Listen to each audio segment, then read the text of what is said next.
पता है, चेंज का सीजन आ चुका है।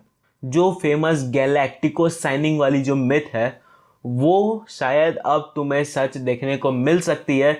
जो चीज़ तुम्हें 2009 में देखने को मिली थी वही सेम चीज़ अब तुम्हें 2023 में देखने को मिल सकती है। अब सबसे बड़ा जो क्वेश्चन है जो मैंने इस वीडियो में आंसर करने का ट्राई करा है वो ये है कि क्या इस ट्रांजिशन को, जो हम लोग ट्रांजिशन देख रहे हैं रियल मैड्रिड में, क्या ये ट्रांजिशन अभी बेंजेमा के छोड़ने के बाद हुई है या फिर ये ट्रांजिशन बहुत समय पहले से चलती आ रही थी और अब इस पर एक्चुअली बहुत ज़्यादा सोचने और नए प्लेयर साइन करने की सीजन अब आनी चाहिए। Hey what's up guys, it's your boy Swaggy signing in. और पता है, कुछ दिनों से स्पेनिश मीडिया में बहुत ज़्यादा ही हलचल मची हुई थी।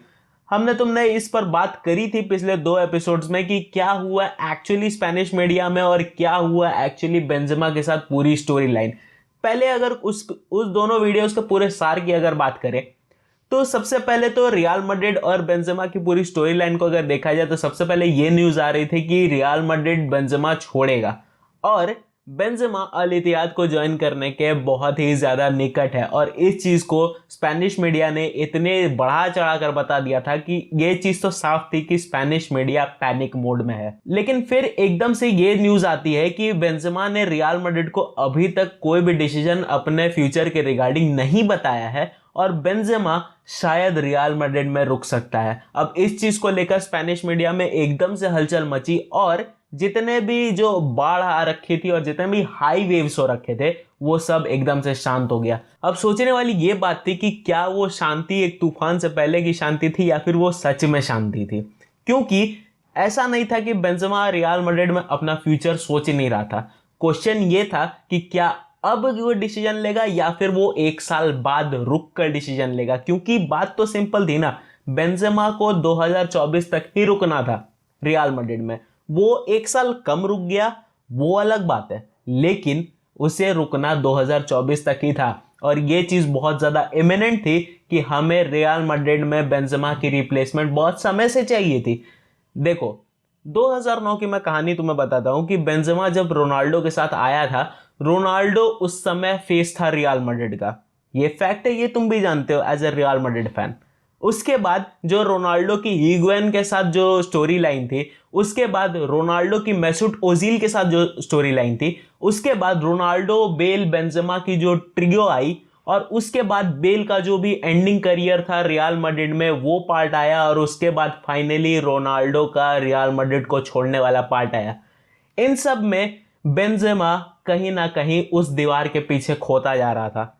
खुद बेंजेमा ने ये चीज मानी थी कि उस भीड़ में कहीं ना कहीं ये तुम्हारी आंखों से ओझल हो रखा था बेंजेमा और वो इस पूरी स्पॉटलाइट का मेन जोन नहीं था। लेकिन अगर हम लोग पोस्ट रोनाल्डो के मैड्रिड एरा की बात करें तो देखो जिदान के पास ज्यादा ऑप्शन थे नहीं, गिन चुन के बहुत कम ही ऑप्शंस थे और उस समय बेंजेमा एक मेन ऑप्शन था। अब तुम्हें पता है कि ईडन हज़ार्ड वाली कहानी कैसे शुरू हुई एंड कैसे वो चली एंड किस प्रकार वो एंड हुई, लेकिन ऐसे मोमेंट पे एक ऐसा प्लेयर चाहिए था जो एक्चुअली जिसने कभी रियल मैड्रिड के बारे में सोचा है एंड रियल मैड्रिड के लिए एक ड्रीम देखी है। इसमें सबसे पहले खड़ा हुआ बेंजेमा और बेंजेमा वो शख्स बना जिसने एक्चुअली रियल मैड्रिड की अटैक की पूरी कमान संभाली ऑलमोस्ट 4 से 5 साल तक। तुम्हें भले ही लगेगा यार ये 1 सीजन ड्रीम था बेंजेमा का, 1 सीजन में उसने सब उखाड़ लिया, बैलन डोर जीत गया, हमने इस चीज़ पर पहले बात कर रखी है। लेकिन एक्चुअली अगर तुम बेंजेमा की पूरी करियर लाइन को देखो, रोनाल्डो के छोड़ने के बाद उस समय से बेंजेमा ने एक्चुअली स्टेप अप करा है इस रियल मैड्रिड के लिए और वो एक्चुअली इस पूरी स्पॉटलाइट का मेन जोन बना जो एक्चुअली रियल मैड्रिड को रियल मैड्रिड बनाई पिछले 4-5 सालों में। और पिछले 4-5 सालों में एक्चुअली तुमने बहुत सारे प्लेयर्स को छोड़ते जाते देखा, जैसे कि हमारे एल कापितान ने छोड़ा, मार्सेलो ने छोड़ा, राफा वरान ने छोड़ा, कासेमीरो ने छोड़ा, लेकिन फिर भी इस अटैक यूनिट पर उतनी ज़्यादा प्रेशर नहीं पड़ी जस्ट बिकॉज बेंजेमा खड़ा था एज अ बैकबोन बनकर इस मैड्रिड की टीम का।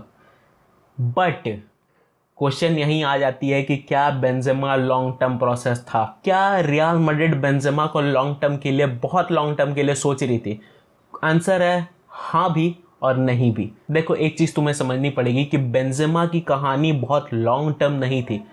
हमें आज न कल इस चीज़ को, इस रियलिटी को फेस करना ही था कि बेंजेमा हमें छोड़कर जा रहा है। और ये चीज़ सबसे बड़ी हेडेक है कि कौन बेंजेमा का रिप्लेसमेंट होगा। बिकॉज आज के डेट में अगर रियल मैड्रिड सच में अगर चेंजेस लाना चाहती है तो उसे उसी इंटेंट के साथ उतरना पड़ेगा मार्केट में, जिस इंटेंट के साथ हम 2009 में गैलेक्टिकोस की साइनिंग के लिए उतरे थे।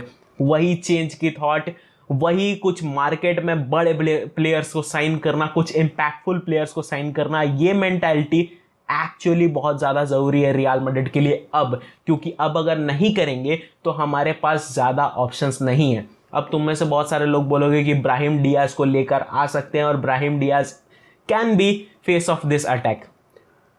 उस पर थोड़ा रियलिटी चेक कर लेते हैं। ब्राहिम डियाज की अभी एज कितनी है? 20-21। तुम्हें लगता है कि 20-21 साल के लॉन्डे को तुम सीधे सीधे 9 नंबर की जर्सी पहना दोगे और वो रियल मैड्रिड के इस पूरे अटैक को संभालेगा? बी रियलिस्टिक, नहीं संभाल सकता है। और ब्राहिम डियाज खेला है एसी मिलान में, और सबसे बड़ी चीज पता है क्या?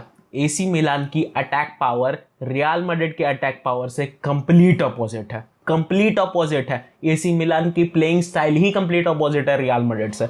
तो सबसे पहले उसे एक ऐसा बंदा चाहिए जो रियल मैड्रिड की अटैक स्ट्रेंथ में उसे ग्रूम कर सकता है। और एक्चुअली इन फ्यूचर तब हम देख सकते हैं कि ब्राहिम डियाज क्या फेस बन सकता है इस रियल मैड्रिड की अटैक का।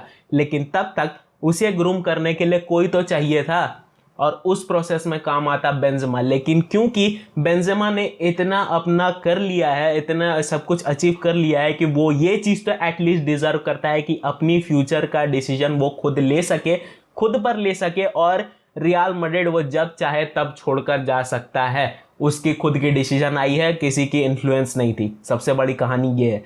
तो ऐसे में अब ये चीज़ सबसे बड़ी क्वेश्चन है कि कौन सा आखिर प्लेयर होगा जो एक्चुअली बेंजेमा को रिप्लेस करेगा इस पोजीशन पे और ब्राहिम डियाज को ग्रूम कर सकता है एक्चुअली इस रियल मैड्रिड के अटैक पावर के कारण। अब सबसे बड़ी दिक्कत यह है कि हमारे पास प्लेयर्स की बहुत ज़्यादा कमी है। अटैक स्ट्रेंथ में हमारे पास कोई प्लेयर नहीं है, बेंच स्ट्रेंथ में हमारे पास कोई प्लेयर नहीं है। हमारे पास मार्को असेंसियो था, ईडन हजार्ड था, मारियानो डियाज था, नहीं है, अब कोई नहीं है, सब ने छोड़ दिया। Benzema, Marco Asensio, Eden hazard, Mariano Diaz. Eden hazard और मारियानो डियाज को तो खैर टीम नहीं निकाला, और ये चीज़ कल एक्चुअली मुझे बहुत ज़्यादा इरिटेट कर रहे थे कि क्यों ईडन हजार्ड और मारियानो डियाज क्यों नहीं खेला कल लास्ट के मोमेंट्स में। देखो क्वेश्चन ये नहीं आती है कि कोई प्लेयर कैसा होता है या फिर कोई प्लेयर कैसा उसने परफॉर्म करा है। जब उस प्लेयर का आखिरी टाइम होता है उस क्लब में, एटलीस्ट क्लब की ये रिस्पॉन्सिबिलिटी बनती है कि उस प्लेयर को एक अच्छे से फेयरवेल दिया जाए। और एक्चुअली जब वो मोमेंट आई, जब उन्होंने कंधे पर रखकर उछाला ईडन हजार्ड को और मारियानो डियाज को, आई वाज सीरियसली हैप्पी वो दोनों के लिए, क्योंकि एटलीस्ट उन्हें एक ऐसा फेयरवेल मिला जो एटलीस्ट ईडन हजार्ड तो डिजर्व करता है। और ये चीज़ ऐसी नहीं है कि ईडन हजार्ड वाली कहानी बहुत ज़्यादा ही उल्टी पड़ गई थी, नहीं।